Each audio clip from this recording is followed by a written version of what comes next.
बड़ी लड़ाई की जरूरत पहले अकेले किसान ने लड़ी थी, अब सबको इकट्ठा होकर लड़ने की जरूरत पड़ेगी।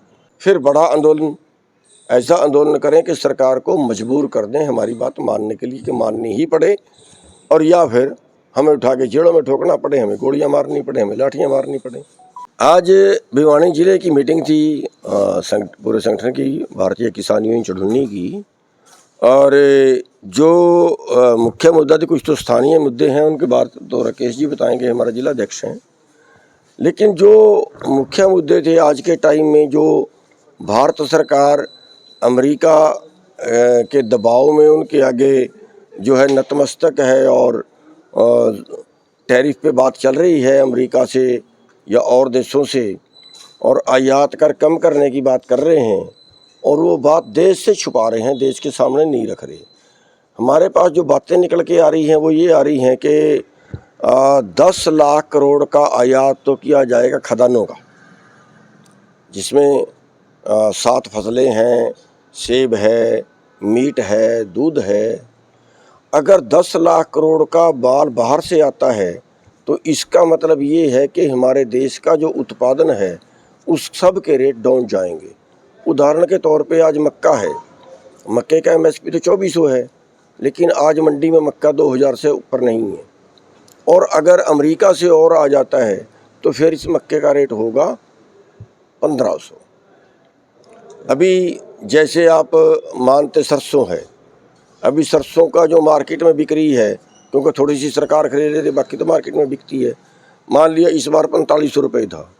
अगर बाहर से और जो पाम ऑयल आ रहे हैं या कोई और खाने वाला तेल आ रहा है, उस पर से और टैक्स कम कर दिया जाए तो ये 4500 की बजाय 3500 ही आ जाएगा, 4000 आ जाएगा, जबकि उसका एमएसपी जो है वो 6900 रुपये है। तो इस तरह से जो है वो देश का खेती बिल्कुल तबाह हो जाएगी, और जब तबाह होगी तो मजबूर किसान छोड़ेगा। और एक बात और है कि बाहर से सस्ता क्यों आता है, एक सवाल आ जाता है। भाई बाहर अमेरिका जैसा देश है, मान लिया हमारे से 7 गुना ज़्यादा रकबा है, हमारे से चौथा हिस्सा वहाँ की आबादी है, उस आबादी का 3% लोग खेती में हैं, हमारी इतनी बड़ी आबादी का 50% लोग खेती में हैं। वहाँ सब्सिडी ज़्यादा है, यहाँ सब्सिडी नहीं है, तो वहाँ सारी खेती मशीनी है, यहाँ सारी खेती हाथ से है, तो यहाँ की खेती महंगी है, वहाँ की सस्ती है। अगर वो अनाज यहाँ पे आए तो यहाँ का जो किसान है उसको खेती छोड़नी पड़ेगी, और यहाँ की खेती उसका रोज़गार है, और जब उसका रोज़गार ख़त्म हो जाएगा तो फिर बेरोज़गारों की संख्या बहुत ज़्यादा बढ़ जाएगी। और बेरोज़गारों का भी आज के टाइम में हाल ये है कि 10-10 हज़ार में 12-12 घंटे काम कराते हैं, हालांकि 12 घंटे काम करने का कीमत 18,000 बनती है, जो न्यूनतम रेट है लेबर की, लेकिन उनके भी लूट हो रही है यहाँ पे। और अगर इतनी ज़्यादा बेरोज़गारी बढ़ती है तो आखिरकार वो जिंदा कैसे बचेंगे। दूसरी तरफ जो हमारी सरकार है, जो मतलब जो देश का टैक्स है वो भी सारा पूंजीपतियों पर लुटा रही है। पिछले 10 साल में 15 लाख करोड़ तो बड़े पूंजीपतियों का माफ़ कर दिया, जबकि वो हेल्प तो छोटे लोगों की करनी चाहिए थी। आज उनको अमीर बनाते बनाते आज 9 लोगों के पास 50 करोड़ लोगों के बराबर संपत्ति है, तो यानी देश को बेच डाला, और चंद लोगों के पास बेच डाला। अब बाकी को जिंदा कैसे रहें, ये समस्या है। और जो ये नई नीतियां आ रही हैं, इसमें 5 लाख करोड़ का ये बता रहे हैं कि जो बाकी सामान है देश की ज़रूरत तक वो भी आ रहा है। अब 5 लाख, अब जो यहाँ की छोटी फैक्ट्री है वो भी जाएगी, छोटी कंपनी है वो भी जाएगी, छोटा उद्योगपति है वो भी जाएगा, दुकानदार हैं उनका, दुकानदारों का ऑनलाइन जो बिजनेस शुरू हो गए, बड़ी कंपनियाँ उसमें आ गई हैं, 10% तो कारोबार उनका खा चुकी, अगले चंद सालों में तो उनका कब्जा हो जाएगा। बाज़ार हैं, अब बाज़ार जो बड़े जो हमारे हाईवे हैं उनके पास आप देख रहे हैं पूरा एरिया का 10 किले का 5 किले का ऐसे मॉल खुलने शुरू हो गए बड़े, उनमें सभी चीज़ वहाँ पे मिलेगी। और जो कंपनी है, मान लो कोई जुत्ते की कंपनी है, वो सीधा अपना शोरूम खोल देती है वहाँ पे, तो दुकान वाले तो गए।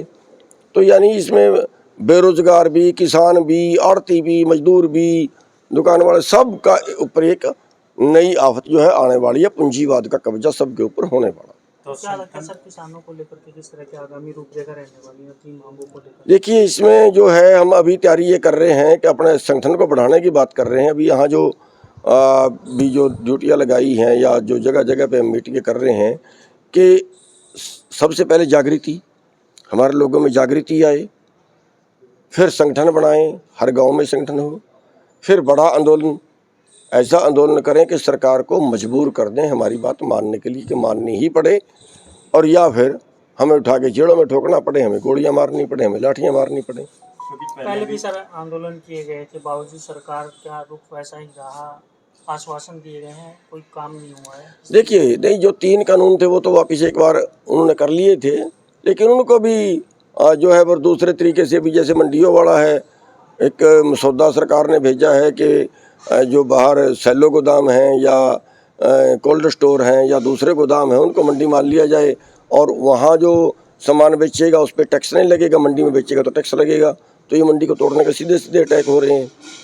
और इसमें हम जो है वो एक बड़ी लड़ाई की ज़रूरत पहले अकेले किसान ने लड़ी थी, अब सबको इकट्ठा होकर लड़ने की ज़रूरत पड़ेगी। तो सरकार बार बार दावा करेगा नर्सरी पे सभी फसलें खरीदते हैं, तो क्या? नहीं, दावे तो दावे ही हैं। अभी मक्का मंडी में है, अभी मैं बता रहा हूँ हाईएस्ट रेट 2000 है।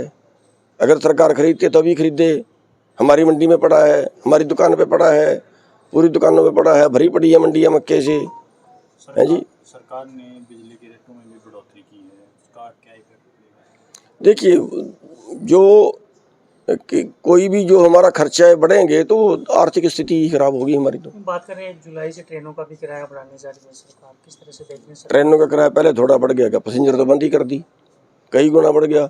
एक दिन में 2 साल पहले की बात है, कलकत्ते से आया, 2 लोग थे, 11,000 में टिकट हुआ हमारा 2 लोगों का, कलकत्ते से दिल्ली का 11,000 में 2 लोगों का। जहाज का किराया इससे कम है, तो तत्काल में टिकट कराया। तो मतलब आम नागरिक के लिए जो है वो बहुत जो सरकारी सुविधाएं लोगों के लिए थी ना, उनका व्यापार बना दिया। ये सुविधाएं जो है ये व्यापार नहीं होती। अब हमारे उधर जो है अम्बाड़ा कैंट से ट्रेन चलती थी दिल्ली के लिए, तो कितने लोग उसमें पैसेंजर ट्रेन, कितने लोग उसमें दूध वहाँ ले जाते थे, लस्सी ले जाते थे, वहाँ से सामान लेके आते थे। तो वो बहुत लोगों का रोजगार था और बहुत सस्ता उसका किराया था, बंद ही कर दी। तो ये तो सरकार जो चल रही है वो हर चीज़ में लाभ देखती है। सरकार बिजनेस नहीं होती, सरकार व्यापार करने के लिए नहीं होती, सरकार तो लोगों को सुविधा देने के लिए होती है। मान सकते हैं जल्द किसान भी सड़कों पर देखने को मिल सकते हैं अपनी मांगों को लेकर के, जो लंबित मांगे। देखिए, हम तो ये कह रहे हैं कि अकेले किसान से काम नहीं चलेगा, सारे आइए, आप पत्रकार भी आइए, नहीं तो नंबर पत्रकारों का ही पड़ेगा भाई। अब बड़े बड़े चैनल जो हैं वो अडानी के, अंबानी के, सुभाष चंद्रा के, आज मैं भी कहीं होंगे शायद इसमें जिसमें बोल रहा हूँ। अब बेचारे यूट्यूबर बच गए, उनके ऊपर देखिए कार्रवाई। थोड़ा सा कोई गलत लिखता है और यूट्यूबर के ऊपर मुकदमा, कोई और बोलने की तो किसी को है ही नहीं ना। जो बोलेगा वो तो उसके ऊपर तो अब ये जो राजनीति वाले हैं नंबर इनका भी आएगा।